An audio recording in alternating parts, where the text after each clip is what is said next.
ഞങ്ങളുടെ പ്രവർത്തകന്മാർ പണിയെടുത്തുകൊണ്ട് അവർ അതിശക്തമായി പ്രവർത്തിച്ചുകൊണ്ട് ജനങ്ങളും വോട്ട് നൽകിക്കൊണ്ട് വലിയ ഒരു മൂവ്മെൻ്റ് ഉണ്ടായി.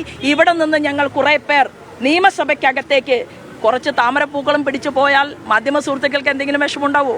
അല്ല, BJP തെരഞ്ഞെടുപ്പിൽ മുന്നോട്ട് വയ്ക്കുന്ന പോയിന്റ് എന്ന് പറയുന്നത് ഇത്തവണ ഭാരതീയ ജനതാ പാർട്ടിക്ക് വേണ്ടി വോട്ട് ചെയ്യുന്നത് സംഘപരിവാർ പ്രസ്ഥാനവും ഭാരതീയ ജനതാ പാർട്ടിയുടെയും പ്രവർത്തകന്മാർ മാത്രമായിരിക്കില്ല. ഇത്തവണ ഇവിടെ വോട്ട് രേഖപ്പെടുത്തുന്നത് കോൺഗ്രസിലെയും മാർക്സിസ്റ്റ് പാർട്ടിയിലെയും വികസനം ആഗ്രഹിക്കുന്ന ജനങ്ങളായിരിക്കും എന്നുള്ളതാണ്.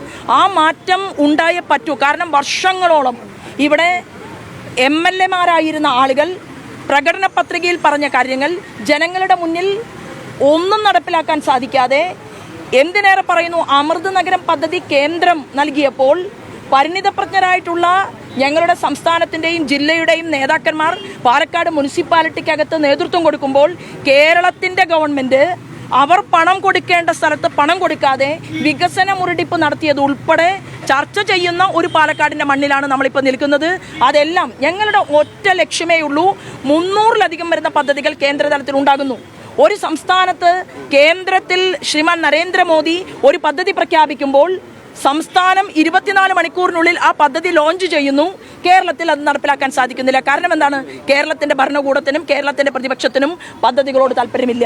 ആ താല്പര്യം ജനങ്ങൾക്കുണ്ട്. BJP നേതൃത്വം നൽകുന്ന NDA കേരളത്തിൽ ഉണ്ടാകണമെന്ന് ജനം ആഗ്രഹിക്കുന്നുണ്ട്. അതിന്റെ വലിയ റിഫ്ലക്ഷൻ അത് ഞങ്ങൾക്ക് ഈ ജില്ലയിലും ഉണ്ടാകും. 2016 മുതൽ പാലക്കാട് BJP രണ്ടാമതാണ്.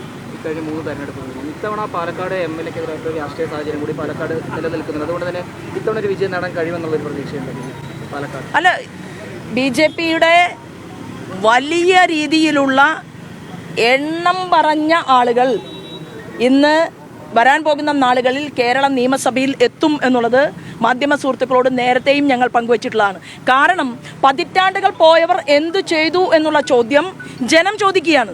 അപ്പം ജനം വേദനിക്കപ്പെടുമ്പോൾ, ജനം വികസനത്തിന് വേണ്ടി ആഗ്രഹിക്കുമ്പോൾ, ഞങ്ങൾ വികസനം തരാം എന്ന് കോർപ്പറേഷനിൽ വന്ന്, അതായത് തിരുവനന്തപുരം ജില്ലയിൽ വന്ന് ഇന്ത്യയുടെ പ്രൈം മിനിസ്റ്റർ അദ്ദേഹം പറയുകയാണ്, ഞാൻ വികസനം കേരളത്തിലേക്ക് നടപ്പിലാക്കാൻ തയ്യാറാണ്, നിങ്ങൾ വാങ്ങാൻ തയ്യാറാകൂ എന്ന് പറയുമ്പോൾ അത് നേടിയെടുക്കാതെ ഉപേക്ഷ കാണിച്ച ഈ ഭരണകൂടത്തിനെതിരായിട്ടുള്ള ഒരു വിധിയെഴുത്തുണ്ടാകും. എന്നാൽ LDF-ന് ബദലല്ല UDF എന്നുള്ളതാണ്. അത് തെളിയിച്ചു കഴിഞ്ഞു. കേരളത്തിൽ ഒന്നാം LDF ഗവൺമെന്റ് ഇത്രയേറെ കനത്ത ആരോപണങ്ങൾക്ക് വിധേയമായതിനു ശേഷവും UDF-ന്റെ കൈകളിലേക്കല്ല ജനം ഭരണം കൊടുത്തത്. മറിച്ച് ഒരു വലിയ കോർപ്പറേഷൻ ഏൽപ്പിച്ചു കൊടുത്തത് LDF-ന് ബദൽ BJP ആണ് എന്നുള്ള ചിന്തയിലാണെങ്കിൽ LDF-ന് ബദലാണ് NDA എന്നുള്ളത് ഞങ്ങൾ ഈ വരാൻ പോകുന്ന നാളുകളിൽ കേരളത്തിലെ ജനങ്ങളോടൊപ്പം ചേർന്ന് നിന്നുകൊണ്ട് സമൂഹത്തിന് ബോധ്യപ്പെട്ടിട്ടുണ്ട്. അത് ഞങ്ങൾ പ്രാവർത്തികമാക്കും. അല്ല, ഇവിടെ ഇടതുപക്ഷം കഴിഞ്ഞ എത്രയോ കാലങ്ങളായിട്ട് അപ്രസക്തമായി പോയി. അതായത് പാലക്കാട് ജില്ലയിൽ അവർ തീർച്ചയായിട്ടും അവരുടെ സ്ഥിതി വളരെ പരിതാപകരമായിട്ടുള്ള ഒരു അവസ്ഥയിലാണ്. എന്നാൽ ആ പ്രസ്ഥാനത്തിൻ്റെ വിശ്വാസ പ്രമാണങ്ങൾ, ആ പ്രസ്ഥാനത്തിൻ്റെ അവർ ഉയർത്തിയിട്ടുള്ള മുദ്രാവാക്യങ്ങൾ, അത് ഇന്ന് യഥാർത്ഥത്തിൽ നടപ്പിലാക്കിക്കൊണ്ടിരിക്കുന്നത് ഏറ്റവും പാവപ്പെട്ടവനെ സ്റ്റാർട്ടപ്പ് പദ്ധതിയിലൂടെ, സ്റ്റാൻഡപ്പ് പദ്ധതിയിലൂടെ ഈ നാട്ടിൽ ഉയർത്തിക്കൊണ്ടുവരുന്നത് നരേന്ദ്രമോദിജി എന്ന് പറയുന്ന ഒരു പ്രധാനമന്ത്രിയാണെന്നും അവിടെ നമ്മുടെ നാട്ടിലേക്ക് വരുന്ന പദ്ധതികൾ അത്രയും, മൂവ്മെന്റുകൾ അത്രയും അത് ഈ ഗവൺമെന്റിന്റെ മനസ്സിന്റെ ആഗ്രഹമാണ് എന്ന് മനസ്സിലാക്കിയിട്ടുള്ള സഖാക്കന്മാരുടെ ചിന്ത എന്ന് പറയുന്നത് എന്തുകൊണ്ട് മാറിക്കൂടാ എന്നുള്ളതായിരിക്കും. ആ മാറ്റം അത് BJP-ക്ക് അനുകൂലമാകും എന്ന് ഞങ്ങൾ വിശ്വസിക്കുകയാണ്. കോൺഗ്രസിന്റെ ഭൂരിപക്ഷം ഇവിടെ 18,000-ലധികം ഉണ്ട്. അത് മറികടക്കുക എന്ന് പറഞ്ഞാൽ BJP-ക്ക് ഒരു വലിയ വെല്ലുവിളിയാണ്. നോക്കൂ, ഇവിടെ കോൺഗ്രസ് ഏതവസ്ഥയിലാണ് ഇന്ന് പാലക്കാട് ജില്ലയിൽ ആകമാനം നിൽക്കുന്നത് എന്നുള്ളത് ഞങ്ങളെക്കാൾ കൂടുതൽ വ്യക്തമായിട്ട് ബോധ്യമുള്ളവരാണ് മാധ്യമ സുഹൃത്തുക്കൾ എന്ന് ഞാൻ വിശ്വസിക്കുന്നു. അപ്പോൾ ഞാനൊരു ഉദാഹരണം പറയാം.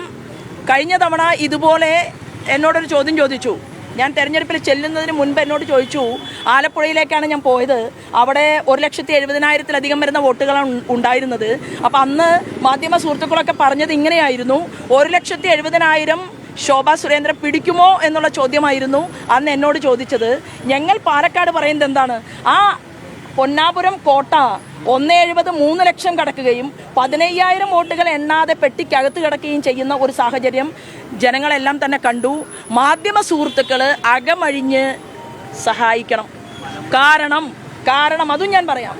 കാരണം മാധ്യമ സുഹൃത്തുക്കൾ പല കാര്യങ്ങളും കണ്ടില്ലെന്ന് നടിക്കരുത് എന്നുള്ള ഒരു അപേക്ഷ കൂടി ഞങ്ങൾക്കുണ്ട്. ഈ കേരളത്തിൻ്റെ നിയമസഭയ്ക്കകത്ത് ഭാരതീയ ജനതാ പാർട്ടിയുടെ NDAയുടെ വിജയിച്ച MLAമാർ ഇരിക്കേണ്ടത് കേരളത്തിൻ്റെ വികസനത്തിനു വേണ്ടിയിട്ടാണ് എന്നുള്ളത് തീർച്ചയായിട്ടും ഞാൻ നിങ്ങളുടെ മുന്നിൽ ആ ഒരു വാചകത്തെ അടിവരയിട്ടുകൊണ്ട് വെക്കുകയാണ്. LDFന് ബദൽ UDF അല്ല. പിന്നെ 1.70 3 ലക്ഷത്തിലധികമാക്കാൻ പ്രസ്ഥാനമാണ് പണിയെടുത്തത്, പ്രവർത്തകരാണ് പണിയെടുത്തത്.